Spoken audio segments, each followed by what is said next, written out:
नमस्कार, मैं राहुल ओझा आपके साथ। सिंधु जल संधि को ठंडे बस्ते में डालने के बाद भारत ने अब जम्मू कश्मीर में एक और रणनीतिक कदम उठाया है। झेलम नदी पर स्थित 120 साल पुराने मोहरा पावर प्रोजेक्ट को फिर से जीवित करने की प्रक्रिया तेज कर दी गई है।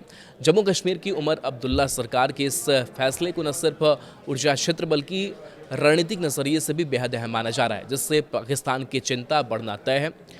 उत्तर कश्मीर के बारामूला जिले की उरी सेक्टर के बुनियादी इलाके में स्थित मोहरा हाइड्रोलिक इलेक्ट्रिक पावर प्रोजेक्ट कभी पूरे क्षेत्र की ऊर्जा ज़रूरतों को प्रमुख स्रोत हुआ करता था। 1905 में शुरू हुआ यह प्रोजेक्ट न सिर्फ जम्मू कश्मीर बल्कि पूरे भारतीय उपमहाद्वीप के सबसे पुराने जल विद्युत संयंत्रों में गिना जाता है।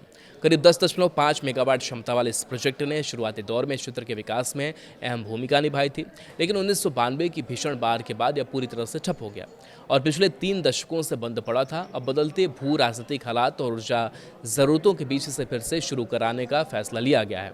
Jammu Kashmir state power development corporation के बोर्ड ऑफ डायरेक्टर्स ने 9 फरवरी 2026 को हुई अपनी 97वीं बैठक में इस प्रोजेक्ट के पुनरुद्धार को मंजूरी दी। बोर्ड ने फैसला लिया कि इस प्रोजेक्ट के लिए एक ट्रांजैक्शन एडवाइजर टीए नियुक्त किया जाएगा, जो इसके रिनोवेशन, मॉडर्नाइजेशन, अपग्रेडेशन और ऑपरेशन मेंटेनेंस की पूरी प्रक्रिया में मदद करेगा। सरकार के मुताबिक इस दिशा में शुरुआती प्रक्रियाएं शुरू कर दी गई हैं और जल्द ही टेंडर जारी किया जाएगा। प्रोजेक्ट को आधुनिक स्वरूप देने के लिए आईआईटी रुड़की को detail project report TPR update करने की जिम्मेदारी दी गई है। संस्थान की टीम हाल ही में घाटी का दौरा कर चुकी है और डिजाइन में कुछ बदलावों के सुझाव भी दिए गए हैं।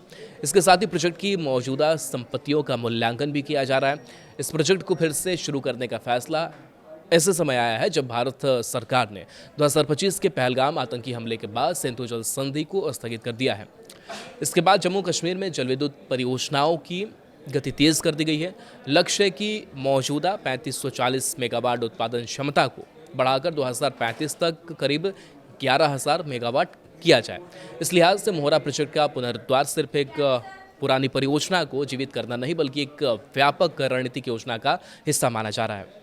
मोहरा पावर प्रोजेक्ट अपनी अनोखी इंजीनियरिंग के लिए भी जाना जाता है। इसे 1902 में कनाडाई इंजीनियर मेजर लिबर्टनियर ने डिजाइन किया था। इसकी सबसे खास बात थी कि 10 से 11 किलोमीटर की लंबी लकड़ी की नहर यानी कि फ्लूम, जिसके जरिए पानी को पहाड़ों से लाकर टरबाइन तक पहुंचाया जाता था। ये अपने समय का बेहद उन्नत और पर्यावरण के अनुकूल डिजाइन था। स्थानीय लोगों के मुताबिक इस प्रोजेक्ट की मशीनरी आज के पाकिस्तान अधिकृत कश्मीर के रावलपिंडी से घोड़ा गाड़ियों के जरिए लाई गई थी। हालांकि 1992 की भीषण बाढ़ ने इसे पूरी तरह तबाह कर दिया। इसके बाद टेलरे सिस्टम को भारी नुकसान पहुंचा और धीरे धीरे बिजली उत्पादन बंद हो गया। तब से यह प्रोजेक्ट बंद पड़ा था। मोहरा प्रोजेक्ट का पुनरुद्धार ऐसे समय में हो रहा है जब भारत और पाकिस्तान के बीच जल संसाधनों को लेकर तनाव बढ़ा हुआ है।